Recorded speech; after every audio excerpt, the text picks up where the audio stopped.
নমস্কাৰ বন্ধুবান্ধৱ, পুনৰ এটি মই অন্য বেলেগ তোমালোক স্বাগতম জনালোঁ। তো বহুত দিনৰ মূৰত আজি ব্লগ বনাইছোঁ। তো এইকেইদিন কি হৈছে, কামত গৈ আছোঁ। তো কামৰ কাৰণে তো ব্লগ বনাব পৰা নাই। তো এতিয়া বঢ়িয়াকৈ পথাৰত আহিলোঁ, গৰুকেইটা লৈ যাওঁ বুলি ঘৰলৈ।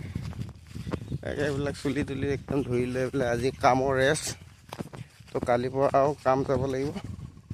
তো সেইকাৰণে এতিয়া ভিডিঅ' চিডিঅ' বনাব দিব পৰা নাই। তো সৰু সুৰাকৈ শ্বৰ্ট ভিডিঅ'বিলাক দি আছোঁ, তোমালোকে চাবা, তেন মৰম দিবা বুলি আশা কৰিলোঁ। তেন অলপ ছাপোৰ্ট কৰিবা। তেন এতিয়া দেখিছে কিমান গৰম এইকেইদিন, পূৰা গৰম হৈ আছে, পূৰা একদম বঢ়িয়া পথাৰ ভিউবিলাক চোৱা, একদম কিমান বঢ়িয়া আছে। আকাশৰ ভিউটো বঢ়িয়া হৈ আছে একদম। পিছফালে চোৱা, এইবিলাক এতিয়া হাল বাই বাই থৈ দিছে বঢ়িয়াকৈ। তো এতিয়া গৰুজনী গ'ল, তো মই লগত গৈ আছোঁ লাহে লাহে বঢ়িয়াকৈ।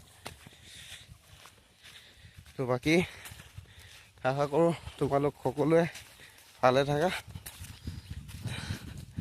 দেন গৰমটো দেখিছা, তো দিনকালৰ সমস্যা ভাল নহয় ইমান। তো সকলোৱে ভালকৈ থাকিবা। তো আজিলৈ বাই বাই। নেক্সট এটি ব্লগত পুনৰ তোমালোকক মোৰ এনেকুৱা এটা ভিডিঅ' লৈ স্বাগতম জনাম। তো এতিয়ালৈ বাই বাই।